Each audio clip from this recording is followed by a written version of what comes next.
నమస్తే, welcome to STV news.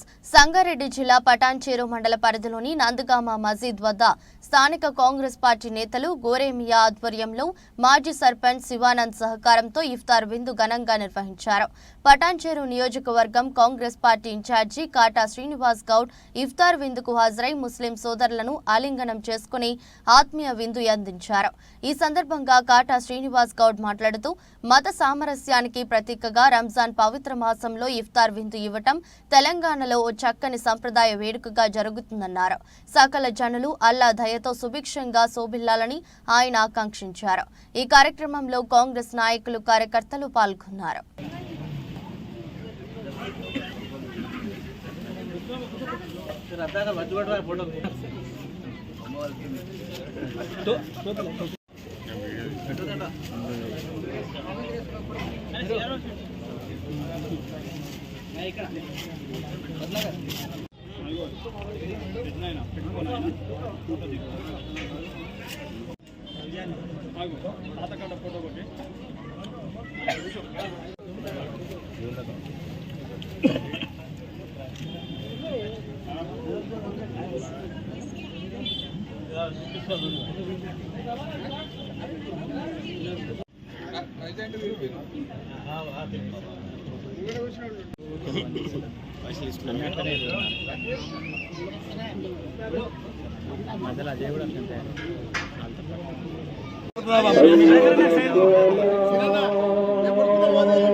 Okay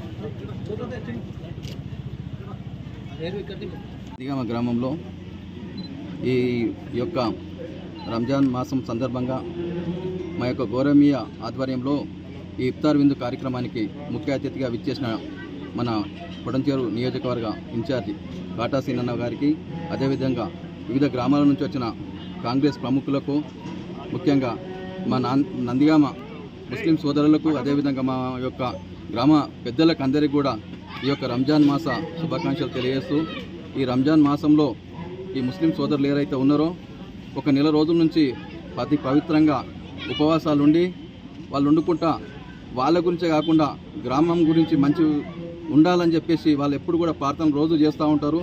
దానికి అందరికీ కూడా ముస్లిం సోదరులకు కూడా ఎప్పుడు కూడా మా కృతజ్ఞతలు తెలియజేస్తూ ఉన్నాను. ఇప్పుడే కాకుండా ప్రతి సంవత్సరం కూడా మా యొక్క గోరేమి ఆధ్వర్యంలో పెద్ద ఎత్తున ఇఫ్తార్ విందు కార్యక్రమం చేస్తున్నారు కాబట్టి వారి కుటుంబ సభ్యులకు అందరికీ కూడా భగవంతుడు చల్లగా ఉంచి మంచి ఆరోగ్యాలు ఇచ్చి ఇక ముందు కూడా ఇంకా ఉన్నత స్థితికి ఎదగాలని చెప్పేసి కోరుకుంటూ ముగిస్తూ ఉన్నాను. పవిత్రమైనటువంటి మాసం మనందరికీ కూడా తెలిసినటువంటి విషయమే. మరి రంజాన్ మాసంలో మరి ఈరోజు వాళ్ళు ఒక పవిత్రంగా దీక్ష చేసి రోజు కూడా ఇఫ్తార్ విందు ఏర్పాటు చేయడం, ఒక్క పొద్దులు ఉండడం, మరి ఇందులో సాంప్రదాయంగా వస్తున్నటువంటి గొప్పతనం. మరి అందులో భాగంగా ఈరోజు నందిగామలో మరి ఈరోజు గోరేమియా గారు వారి ఆధ్వర్యంలో మరి ఈరోజు ఇవ్వడం, వారి ఆహ్వానం మేరకు మేమందరం కూడా, నేను కానీ నాతో పాటు ఉన్నటువంటి కాంగ్రెస్ పార్టీ నాయకులు మేమందరం కూడా రావడం, వారి ఇఫ్తార్లో పాల్గొనడం జరిగింది. చాలా సంతోషం అనిపిస్తూ ఉంది. మరి ప్రతి సంవత్సరం కూడా, మరి ఈరోజే కాదు, ఈ సంవత్సరమే కాదు, ప్రతి సంవత్సరం కూడా వారు ఇఫ్తార్ కూడా ఇస్తూ ఉంటారు. మేమందరం కూడా ఆంధ్ర కాబట్టి వారికి ప్రత్యేకంగా వారి భగవంతుడు చల్లగా చూడాలి, వారి కుటుంబ సభ్యులని చెప్పి తెలియజేస్తూ మరి ఈ పవిత్ర మాసంలో మరి వాళ్ళు చాలా పవిత్రంగా ఉండి మరి ఈరోజు ఈ దాదాపుగా నెల రోజులు పవిత్రంగా ఉండే వాళ్ళంతా కూడా దీక్షతో ఉంటారు కాబట్టి మరి వారికి భగవంతుడు శక్తిని ఆరోగ్యాన్ని ఇవ్వాలని చెప్పి మనస్ఫూర్తిగా కోరుకుంటూ మరి న్యాయం చేసేటువంటి అందరికీ కూడా